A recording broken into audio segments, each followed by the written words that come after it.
Hello there and welcome to my reaction to digital-only consoles, Scott DeVos. Um, I'm actually okay with digital-only consoles. Like, some people never buy discs, some do, so why waste more money on a disc tray, the drive, whatever you want to call it? Why waste money on that if you're never gonna use it? So it seems logical. But also, if you don't mind it, you can save money by buying more expensive console. You can buy discs and play them and then sell them, like resell them to somebody else. You can buy used version of, used discs in good quality, in good condition.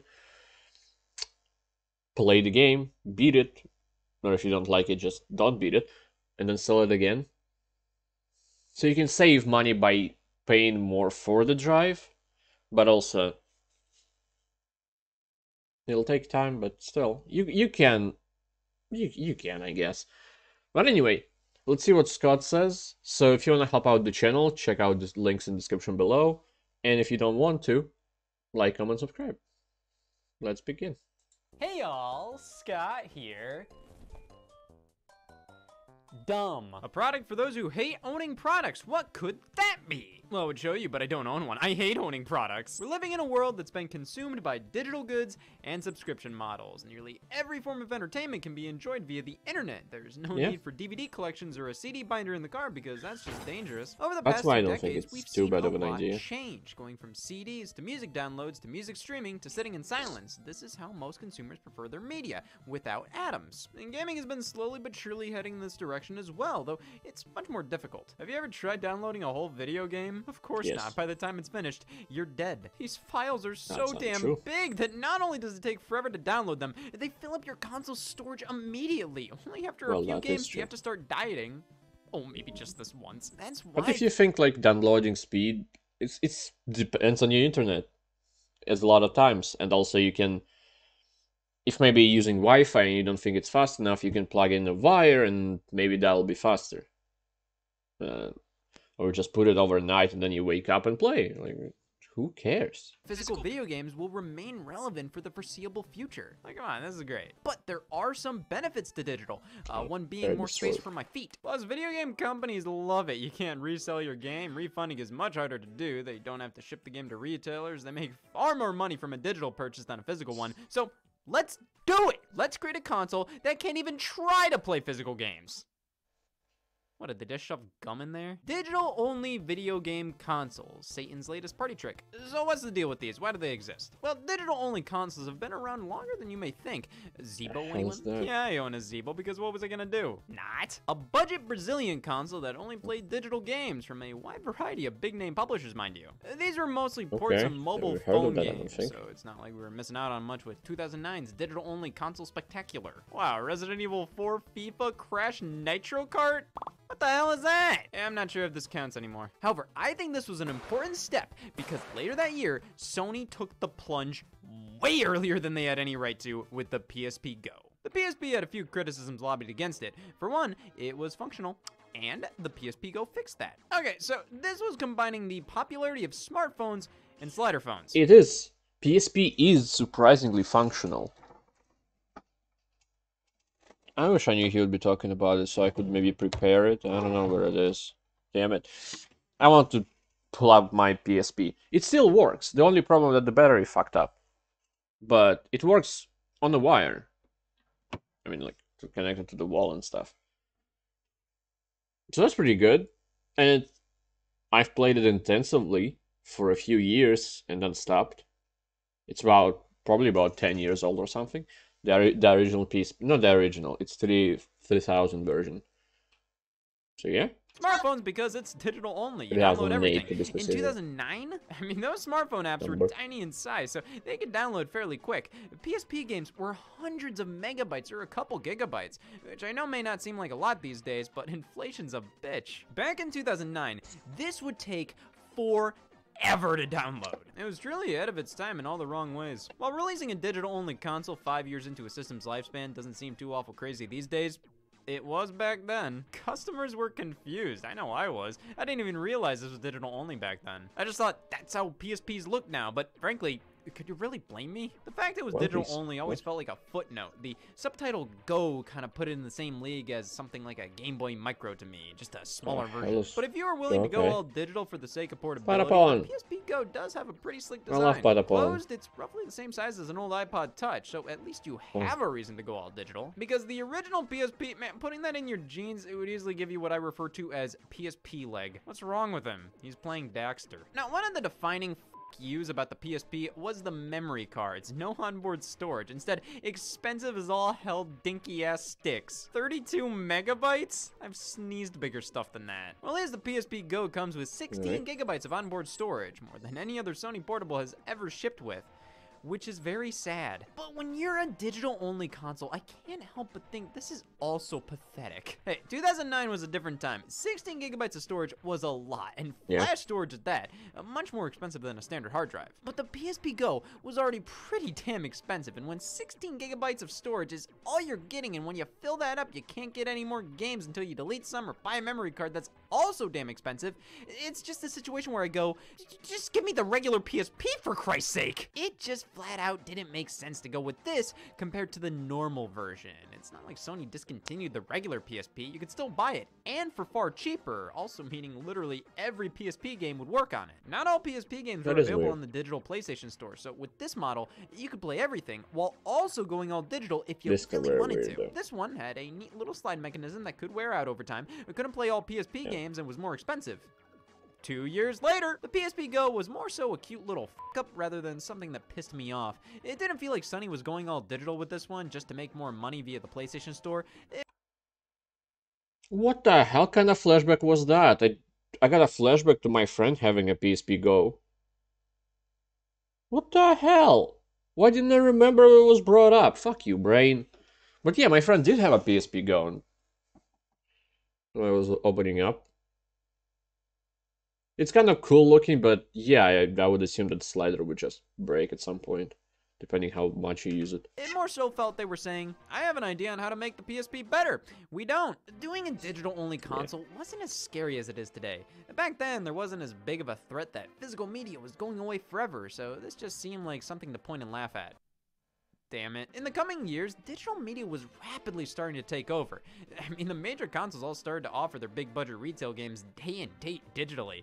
Hell, sometimes they'd launch earlier that way. Wind Waker HD on the Wii U launched digitally first. Sony and Microsoft would start giving away digital copies of retail games for free via PlayStation Plus and Xbox Live Gold around this time. And you know what they were doing? They were prepping us. This wasn't just some act of kindness. They were trying to weasel AAA digital games into our lives so we'd accept them more and more. Or that's just what I've been writing on the walls. Over the course of the next decade, these companies continued to push digital content more and more until that fateful day when Microsoft took the leap. The Xbox One S All Digital Edition. Okay, so what? Is this gonna be like how the PSP Go was a radically redesigned PSP? Is this gonna be the smallest Xbox yet? Hey everybody, I have an Xbox One S All Digital Edition. Okay, disc-free gaming, like this is some kind of innovative new feature. Oh, finally, I was about to pass out. This launched on May 7th, 2019 for $249.99, which was $50 less than a normal Xbox One S, but it was $50 less than the MSRP. You could very easily find these systems for roughly $200 at this point. I mean, this iteration of the Xbox One launched in 2016. It was like they announced this a few months after Black Friday 2018, where you could get this system for $200 with a game included. GameStop refused to sell the all-digital edition because they ain't making money on that. Most of their revenue comes from used game sales. Selling this would be cutting off part of the food chain, i.e. the ability to buy Agents of Mayhem for $1. And you know what happens then? Nothing I want to live through. So Xbox One SAD, as many call it, was positioned as just another option, said Microsoft. Yes, another option, which includes significantly less options. I get a portable system having a digital-only alternative to cut down on the size, but this is quite literally an Xbox One S with the disc slot spackled. And with it being a newer version of a 3-year-old version of a console that originally launched 6 years prior, this wasn't going to go on sale, at least around the time of its release. The regular One S, even with the digital edition out, you could find consistently for under $250. So what'll it be? Listen, I get it. If you own an Xbox One system, eventually it got to the point where physical media just wasn't as lucrative to buy. Xbox Yes. Game Pass was introduced in 2017, a subscription service allowing Xbox users to download as many games that were available. Just I don't one fee per have month, any and problems with just all these digital only games are kind of yours things. to play, with first-party exclusives being Especially like on Xbox for now, because it seems like PlayStation doing their own thing. That might be good. I don't know. I don't have a PlayStation anymore, so it doesn't matter to me anymore. But on Xbox, you can use the Game Pass thing and get like a giant library of games. Well, I almost said for free, but for the subscription, much lower than the buying a full game. And just play it, and they're all digital. And you probably will have just a couple of discs that came with your box, Xbox, and that's it. Unless you're specifically looking to save some money and like buying used games and then playing them and then selling them, unless you're doing that, or maybe you're collecting discs to use, like there's no, I don't know, there's no reason to have discs anymore. However sad it might be. part of this all starting in 2018. If you had Xbox Game Pass, you didn't need to go out and buy Gears 5 at launch. You could just download it right there at no extra cost, which is why a physical copy of Gears 5 feels wrong. So for a while, I didn't buy a physical Xbox game in years. Those joints were getting rusty. So this at least made some sense, but if you're gonna do this, make it more enticing than just removing an integral feature to knock $50 off the price. That I agree with. DVDs and Blu-rays, music CDs, any physical game. I actually didn't know how Xbox One S digital changed from the normal One S, and I guess it didn't. I wonder if you open it, you can see that giant hole where the drive was supposed to be. I don't know, put like another HDD in, because it's only digital, so you need more space, because you can't save space by installing half a game because it's a disc, blah blah blah blah blah. Just put another HDD in. And I can say that, oh, it's double the storage stuff, something, I don't know. You'd either pray they're available on Game Make Pass it or smaller. check the store for inflated prices. Which is why something like they've been doing this generation is better. Thanks for not stabbing me. The Xbox Series S, the console for those who just don't give a fuck. So Microsoft launched their 4th generation of Xbox consoles, headlined by the Xbox Series X, the true next-gen Xbox. But what if you only kinda want a new Xbox? Well, right alongside it came the Xbox Series S, so not only is this a digital-only system with no disc slot, but it's less powerful as well.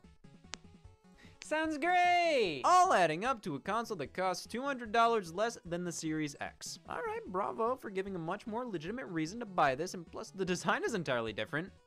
That means bad. I mean, it's perfectly serviceable, I just never understood this giant mole. I want to get that checked out. I always really liked the air vents on the Xbox One S look. Here they went for the speaker grill look because, well, there is no way you're mistaking this for an Xbox Series X. These don't even look like they're from the same planet, let alone the same product line. But the Xbox Series S does a solid job giving, in quotes, but I think next-gen maybe performance at last-gen price. which button there it is. I think maybe making the holes bigger, so they made a big, pretty much air vent, is better for the airflow than having it like in small holes in front. I'm not sure. I never owned one. I don't know how they work. I own the PS4, but I don't think I can tell how airflow works in that. I never. Okay. But the Xbox Series S does a solid job giving, in quotes, next-gen performance at last-gen prices. The processors are only 4 teraflops compared to the Series X's 12. Oh, unplayable! But everything is still buttery smooth and opens lightning quick on here. It's the perfect console for people who buy FIFA, Call of Duty, and condoms. Though 512 gigabytes of onboard storage, of which 148 is taken up by the operating system. Again, it's a digital only. Have the more storage. Make it like $50 more expensive. Just, it doesn't make sense having less storage on a digital only console than comparison to the other one that has you can use discs for having more by default.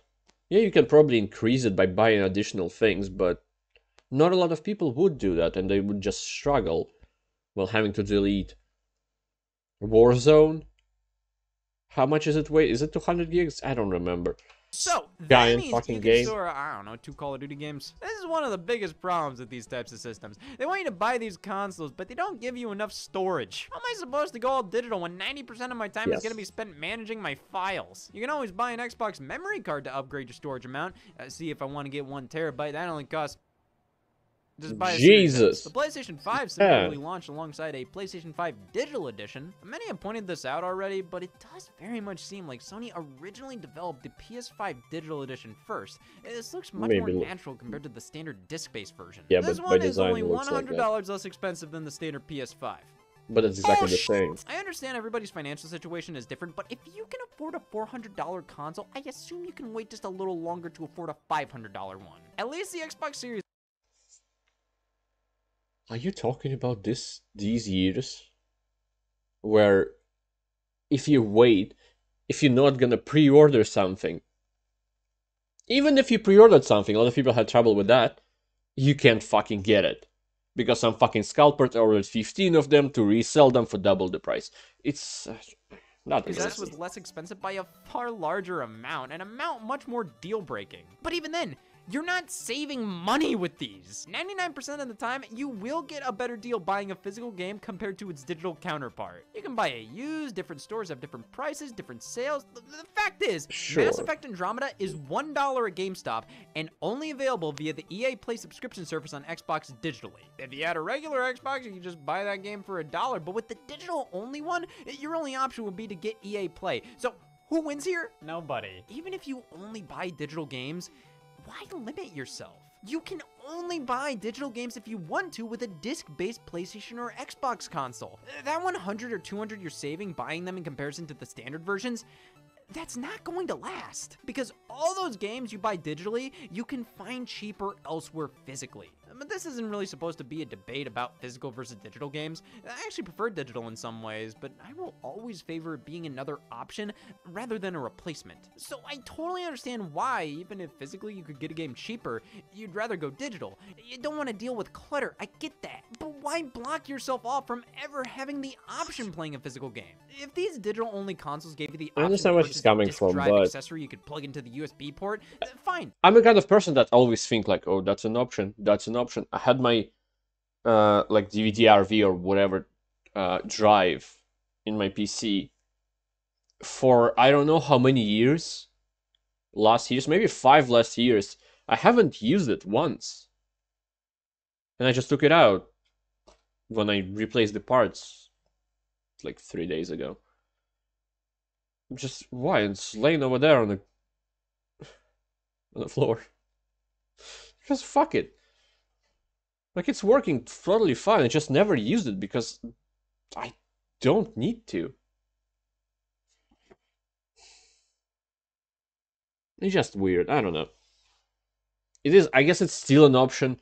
If I, for some reason, would need it, I can plug it back in. Maybe not even shove it in and just connect it wires and leave it outside to use once and then throw it away again. But still, I guess you must think of it. Like, if you buy in digital only, you must know that that's the only option you have. Only shop you can get your games in. Like, let's say you buy the PlayStation 5 digital only. The only shop you can buy the games in is PlayStation Store, PS Store, whatever you want to call it. And that's it. If there's no discounts there, or like the game is full price, that's it. That's what you're left with. Also, like, there's PlayStation Now and PlayStation Plus, but that's a different kind of beast. It has nothing to do with anything else. You will get games through that, but still. So if you don't want to do that, if you want to just randomly buy a game, and especially if you think about the new upcoming releases, like, let's say you want to play Elden Ring on your PlayStation, and then you won't be able maybe to buy it for the full price. Or like, don't want to buy it for the full price. With digital only, that's the only option you have. But if you have not digital only console, you can wait like a month and maybe save, I don't know, up to like 50% off and have a disc and then resell it for a little bit back. You need to think, like, you need to weigh this through. But I think if I bind anything, I'll go digital only. That digital only is just less hassle. I don't know. I get it. I think they could sell a lot more Series S's and PS5 digitals that way, but no, I don't want options, thank you very much. I want options! I know how it is. Companies will stop at nothing to rip you off, but mask it as a deal. Want to save money? Well, just don't buy a PS5.